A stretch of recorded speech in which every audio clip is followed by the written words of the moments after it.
such a fun film.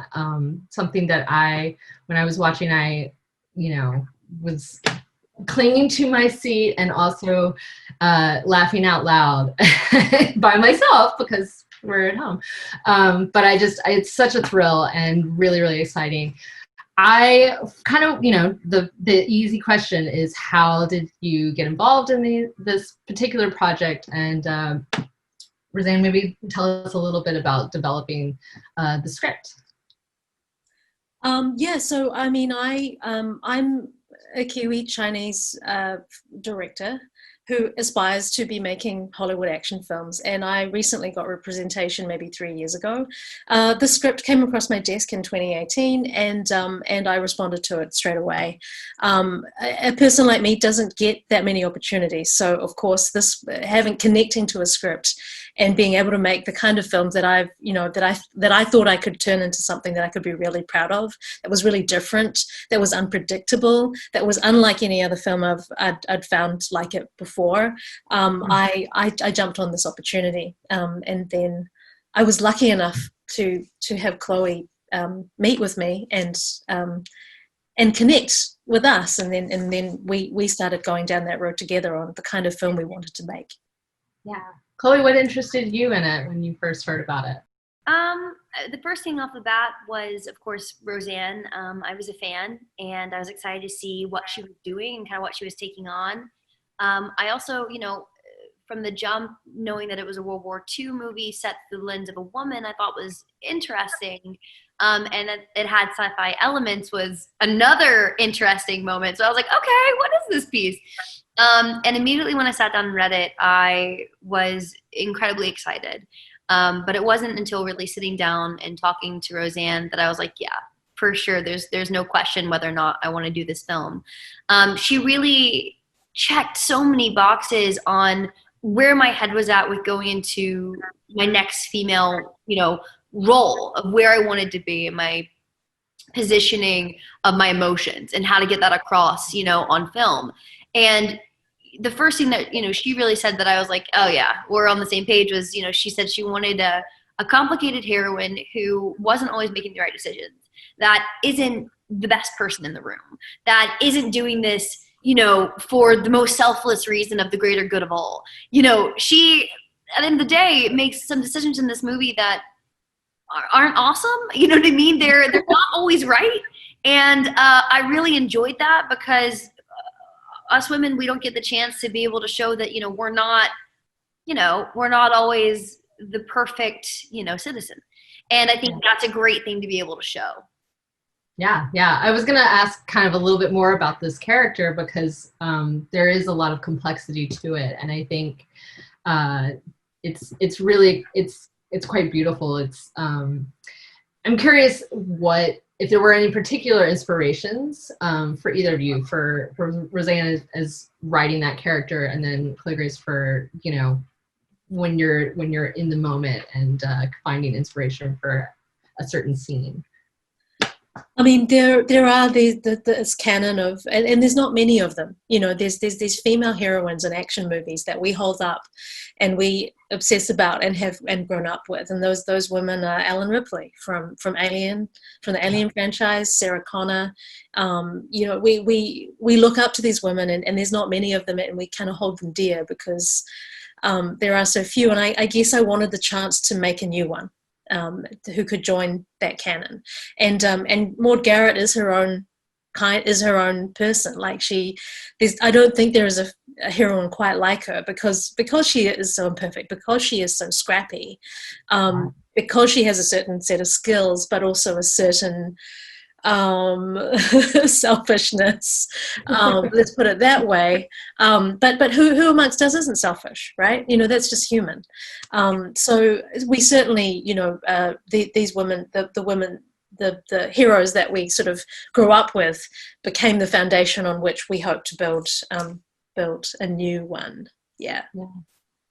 So you have anything to any particular? A big one, for us in terms of look was, as she said, Alien, Sigourney Weaver, and being able to kind of get across that badassery, of course, was something that we immediately, just like the iconic shape and the look was a big one as well within that we were like, okay, cool. A big one we also mentioned was, not a woman, but Indiana Jones was something that we kind of wanted to pull in pieces of that, the unlikely humor and also the winging it sensibility, which we don't usually see. It's not this person that's this trained, spy. She's just figuring it out as she goes. And I think we enjoyed that. But then on top of that, I think for me, something I really wanted to not exactly study, but definitely I watched and kind of perceived and took in, was Sandra Bullock in Gravity.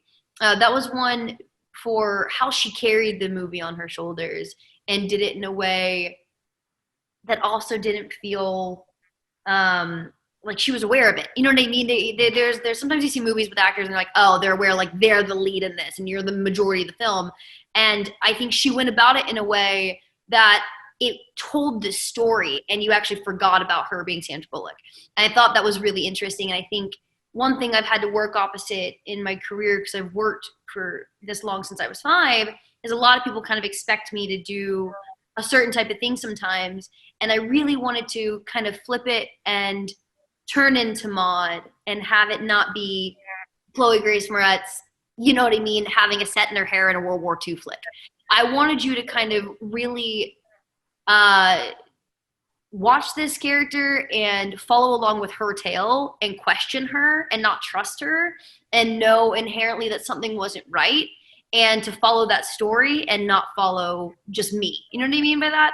Like falling into the background while also being the only face in the beginning. You transform into, like, yes, you're that, you have to be with her for the entire thing. It's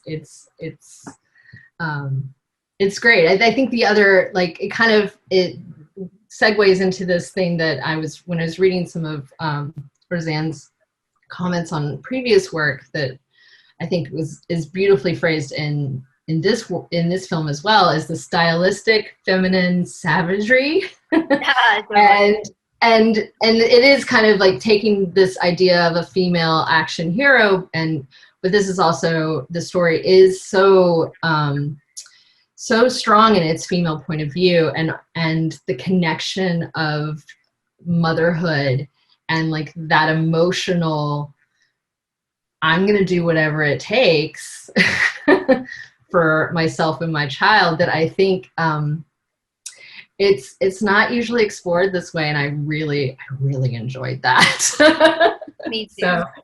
So if you talk a little bit more about that and that kind of direction that you wanted.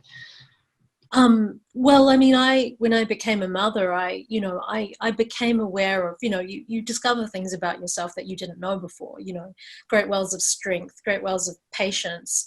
These are all well and good, but there is also a great well of potential violence there. It's like when I first held my baby, I knew that I would give my life for this child. And it wasn't just that I would take a bullet for the child or go through torture or whatever. It's that I dared anyone to come and try and harm this child, because then you'll see what I'm worth, you'll see what I'm capable of. And it's like the hunter in the woods shouldn't be afraid of the big alpha male bear. They should be afraid of the mama bear protecting its babies.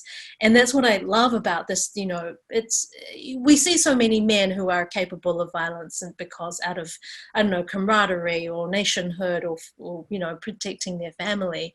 But we don't often, there's less movies about that potential for feminine savagery and strength and violence when you're protecting your child or something you care so deeply about. And it's certainly, it's something that connects with me on a personal level. Not that I want anyone to try and hurt my children, but if you try, you'll see. I'll be there, so yeah, but I think it is a layer to those who identify as women or as mothers or any part of that really, I think is something that is an experience, and yet doesn't. This is the first that I've really seen it kind of used in a way that as a layer of a story that's telling, you know, something more. And I think it's brilliant. I also wanted to kind of ask about the creature, and if the creature was always in the idea of, you know, in the process of writing the story, if it was always kind of that like goblin idea, or were there other ideas for what would be haunting this ride, for lack of a better? No, it is a ride. It is. So I mean, the first thought of this gremlin comes from history. Is that this is a historical thing, like aliens are to Roswell, gremlins are to World War II pilots. This was a known phenomenon. When anything went wrong in a plane, they'd blame the gremlins. And you have a history that is sort of untold about that. Roald Dahl wrote stories about gremlins because he was an Air Force pilot in World War II. And Disney was going to make a movie about gremlins. You can read about the history of this. But from where we're sitting now, we forgot about that because of the 1980s Gremlin movie, and we think, you know, madcap, silly, you know, reptile creatures. So I really relished the possibility of creating again a new monster to add into the classic monster canon. You have again the alien, which on the face of it is just a nightmarish monster, but it also gets under your skin. There's a abject, some would say sexual element to Alien that was very clearly, that was a Ridley Scott choice.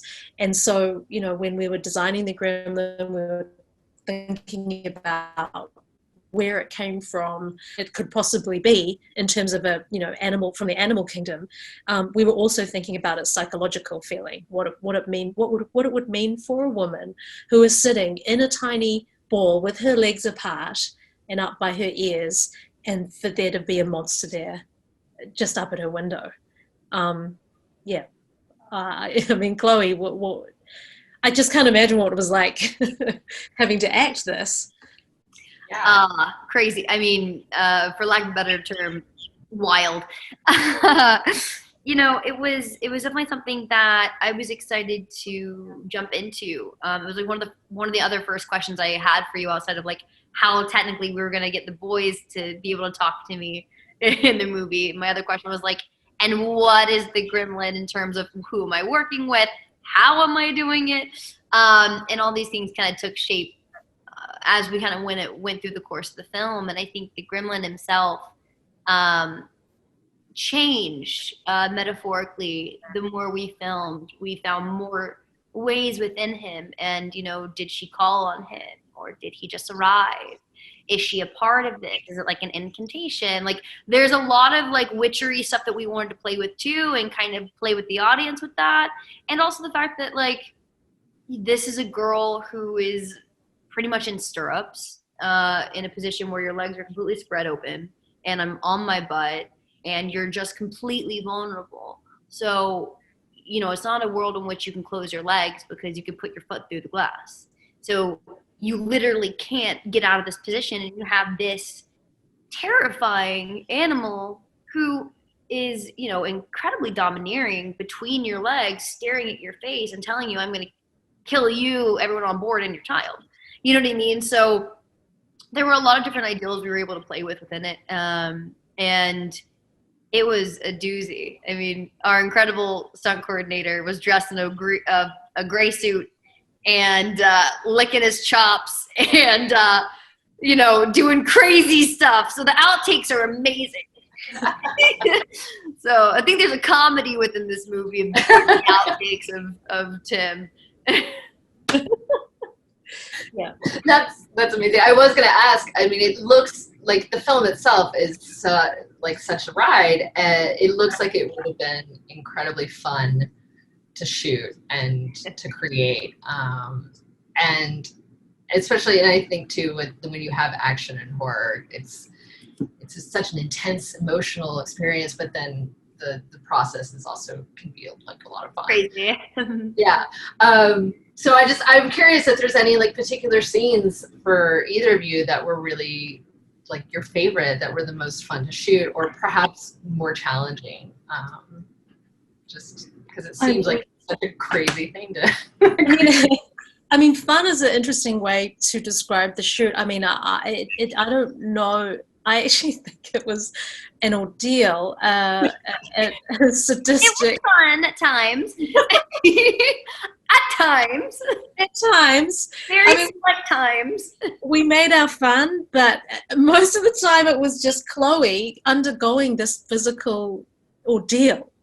You know, if she's not cramped up in a tiny claustrophobic space, she's hanging upside down on her own weight. Like, of course we had that's all her, by the way. That's her. Like, Chloe can do more pull-ups than our stunt coordinator at that point. And that was her hanging upside down. And then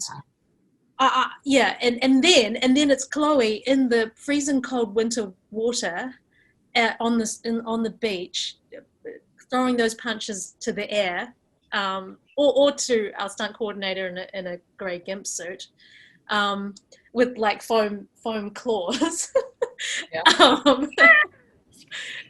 You know, and just, yeah, it's I mean, fun, but freaking intense as well. Like, Chloe, you went through a lot. Incredibly physical. Incredibly physical. It definitely was a task in of itself to get through this movie, in terms of just keeping myself healthy and keeping myself on my feet. And honestly, everyone was super supportive and super understanding, and I couldn't have had, you know, a better group around me who, you know, if I said, hey guys, you know, I'm, you know, I think from working for so many years, I know how to get through things, you know what I mean? Even if it's pretty rough, I know that, like, I want to get through it. And the more time I can spend in front of the camera, the more time we all get to go home and sleep more at night and then wake up and do it again. You know what I mean?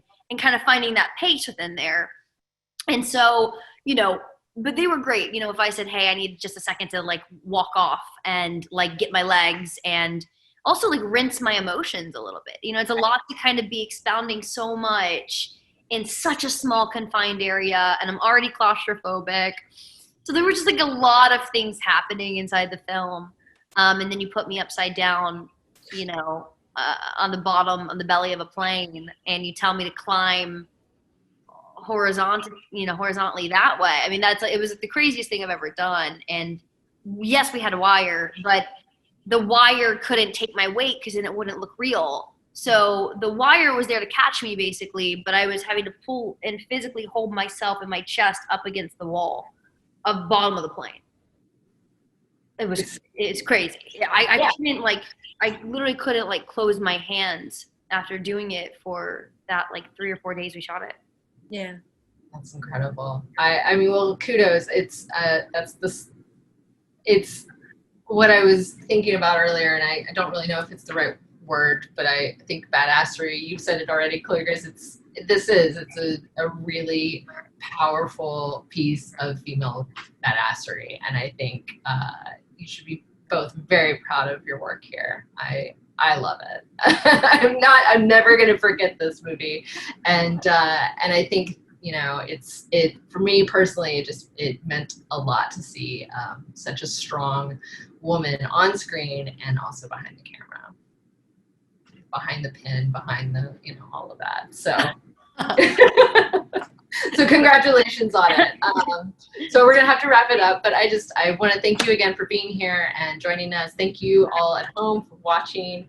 I hope to hear from you on our social media channels, #AFIFest. Let us know what you like about the film. And congrats again, ladies. Thanks so much. Thank you. Thanks, Sarah.